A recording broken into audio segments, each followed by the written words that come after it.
तो hello guys, welcome back again my new videos. तो मैं लेकर आ चुका हूँ साउलैंड टू अनराइवल ततांग सेट का फिर से नोवेल एक्सप्लेन। तो आप लोगों को अच्छा लगेगा तो like comment and share subscribe कर देना अपने फ्रेंड्स लोगों के भी जो एनिमे देखता है, जो डोंगवा देखता है।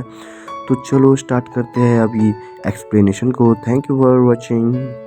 सोलेंट टू अनराइवल टाइम सेट के पिछले कुछ एपिसोड्स में काफी खतरनाक चीजों को होते हुए दिखाया गया है और अब से भाई लोग आगे के एपिसोड्स में एक से एक गलत सीन होने वाले हैं, इसलिए प्लीज आप लोग ज्यादा से ज्यादा वीडियोस को लाइक करें। चलिए और ज्यादा देरी करे बिना अपने इस एपिसोड को शुरू करते हैं। और इस एपिसोड की स्टार्टिंग में हमें जिंगलो किंगडम के कैपिटल सिटी जिंगलो सिटी को दिखाया जाता है और ये सिटी वाकई में काफी शानदार होती है और यहाँ पे जगह जगह पटाखे फूट रहे होते हैं। और फिर हमें स्टार किंग होटल का सीन दिखाया जाता है जहाँ पे वांग डोंग इस होटल को देख के काफी ज्यादा खुश होता है और ये कहता है कि ये कितना ज्यादा लग्जरियस है और ये कितनी अमेजिंग बात है कि ये होटल हमारा है और मुझे ये बड़ा सॉफ्ट बाउंसी बेड काफी पसंद आया। और इतना कहकर ये बेड पे कूद पड़ता है और इस तरफ जो सांसी को भी काफी ज्यादा मजा आ रहा होता है और सही तो कहता है कि जैसा कि एक्सपेक्ट किया था रॉयल स्वीट से, और यहाँ तक कि ये भी नहीं पता कि प्रेसिडेंशियल स्वीट भी इस जैसा होगा या नहीं। और इस तरफ जो सांसी ड्रिंक को हाथ में लेके खुश होते हुए कहता है कि रईस होने की ये फीलिंग वास्तव में काफी अमेजिंग है। और इस तरफ वांग डोंग उस बेड के ऊपर उछलते कूदते हुए खुश होते हुए कहता है कि हम इस बेड के ऊपर इस तरीके से कूद भी सकते हैं। और इस तरफ नान किसी चीज को देखते हुए कहती है कि ये काफी एंशिएंट दिख रहा है और अगर ये हमसे टूट गया तो हमें इसके लिए कितनी कीमत चुकानी पड़ेगी। और इस तरफ जिया विंडो में से देखते हुए कहती है कि ऊंचाई से सिटी का नजारा कितना ज्यादा प्यारा लगता है। और इस तरफ सही तो इतने ज्यादा लग्जरियस बाथरूम को देख के होश उड़ गए होते हैं और इन सभी की हरकतों को देख के युवा मन में कहता है कि ये सभी लोग तो ऐसे एक्टिंग कर रहे हैं जैसे कि ये लोग स्कूल ट्रिप पे आए हों। यहाँ का एटमॉस्फेयर पूरी तरीके से गलत है और क्या सभी लोग भूल चुके हैं कि हम किस सिचुएशन में हैं। और तभी भाई यहाँ पे आ जाता है और ये सभी से कहता है कि सभी लोग यहाँ से चलो। टीचर वांग यान ने हम सभी को ही कॉन्फ्रेंस रूम के अंदर बुलाया है और कल की ओपनिंग सेरेमनी के बाद टूर्नामेंट का पहला मैच होगा और अभी हमारे सीनियर्स पार्टिसिपेट नहीं कर सकते हैं और न ही स्कूल से अभी तक हमारा बैकअप आया है, मतलब कि जो है अब हम सातों के ऊपर ही है। इस चीज को सुनकर सभी के काफी तगड़े वाले होश उड़ जाते हैं और इस वजह से नाम के हाथ से वो कीमती चीज गिर के टूट जाती है और वांग डोंग भी बेड पे पड़ जाता है, जबकि सांसी की कोल्ड ड्रिंक की गिर जाती है और सांसी रोते हुए चिल्लाते हुए कहता है कि ये रिस्पॉन्सिबिलिटी काफी हैवी है और हम इससे भाग भी नहीं सकते हैं। और वांग डोंग कहता है कि जो होना है वो होके ही रहेगा, हम रियलिटी से भाग नहीं सकते हैं। और फिर यह कहता है कि देख के ऐसा लगता है कि तुम सभी लोग सिर्फ दिखावा कर रहे थे जैसा कि कुछ हुआ ही नहीं। और इस तरफ भाई का भी फेस उतरावा होता है और ये कहता है कि ठीक है चलो चलते हैं, टीचर वांग यान हमारे लिए इंतजार कर रहे हैं। और जैसे ये सभी लोग शेरक एकेडमी के कॉन्फ्रेंस रूम में आते हैं तो इन सभी का ही मूड काफी हैवी होता है और तभी वांग यान मजे में ड्रिंक करते हुए खुशी से कहते हैं कि आखिर सभी लोग उदास क्यों हैं? तुम लोगों को नर्वस होने की कोई भी जरूरत नहीं है और इंट्रोडक्शन सेरेमनी के जस्ट बाद हमारी पहली बैटल होने वाली है, इसलिए जरा सा रिलैक्स करो। और इनकी बातों को सुनकर यह भी थोड़ा सा चौंक जाता है और वांग यान कहते हैं कि भूलो मत कि हम शेरक एकेडमी से जो कि दुनिया में नंबर 1 है और तुम सभी ही शेरक एकेडमी के एलाइट्स हो। और क्या तुम्हें ये लगता है कि बाकी के स्कूल हमारे स्कूल जैसे हैं और तुम्हारे अपोनेंट्स तो तुम्हारी सोच से भी कहीं ज्यादा कमजोर होंगे? और तुम अपने आप को और अपनी ट्रेनिंग को देखो जो तुमने की है और तुम लोगों के बजाय तुम्हारे अपोनेंट्स को नर्वस होना चाहिए, इसलिए मजे करो, इतना ज्यादा नर्वस होने की कोई भी जरूरत नहीं है और तुम लोग बस बैटल करो जैसे कि तुम नॉर्मली करते हो। और फिर वांग डोंग कहता है कि आपने सच कहा, हम कुछ ज्यादा ही नर्वस हो गए थे और अब तो टीचर वांग ने भी कह दिया है कि अगर हम ज्यादा नर्वस होंगे तो हम अच्छे से परफॉर्म नहीं कर पाएंगे। और जो सांसी काफी खुश होते हुए कहता है कि सच कहा, हम सबसे ज्यादा ताकतवर हैं। और वांग यान की बातों को सुनकर इन लोगों के ऊपर जो प्रेशर होता है वो काफी हद तक कम हो जाता है। और फिर वांग यान इन सभी को टूर्नामेंट के रूल्स बताते हुए कहते हैं कि हर एक स्कूल की स्ट्रेंथ को टेस्ट करने के लिए काफी सारे रूल्स और कंडीशंस हैं और पूरा टूर्नामेंट 2 पार्ट्स में बटा हुआ है और इन दोनों के ही अपने खुद के अलग रूल्स हैं। पहले पार्ट में तो नॉकआउट बैटल होगी और 7 वर्सेस 7 टीम बैटल होगी और जो दूसरा पार्ट है वो ये है कि पहला राउंड रॉबिन टूर्नामेंट होगा और फिर रैंडम टूर्नामेंट सिस्टम, जिसके बाद सिंगल एलिमिनेशन सिस्टम और फिर 3-2-2 बैटल और सबसे आखिरी में 7 वर्सेस 7 टीम बैटल। इस चीज को लेकर हम और भी ज्यादा गहराई से बात करेंगे बैटल के अंदर जाने से पहले। और फिर वांग डोंग टीचर वांग से यहाँ से जाने की इजाजत लेता है, जिस पर टीचर वांग कहते हैं कि ठीक है जाके आराम करो, हम कल सुबह मिलेंगे। और जैसे वांग डोंग यहाँ से निकलता है तो ये जो सुपर कूल वांग यान होता है इसके काफी तगड़े वाले पसीने छूट जाते हैं, इसकी सांसें भी फूलने लगती और ये कहता है कि आखिर मैंने कर ही लिया और कम से कम उन्हें ये तो पता नहीं चला कि मैं खुद भी कितना ज्यादा नर्वस हो रखा हूँ। और तभी मासिया यहाँ पे आ जाती है और वो इससे पूछती है कि टीचर वांग यान आप क्या कर रहे हैं, जिसपे वांग यान कहता है कि मेरे पास और कोई चॉइस नहीं रह गई थी और मैं तो बस उनकी स्ट्रेस को कम करना चाहता था, और अगर मैं ऐसा नहीं करता तो कल की बैटल के लिए उनके अंदर बिल्कुल भी जोश नहीं होता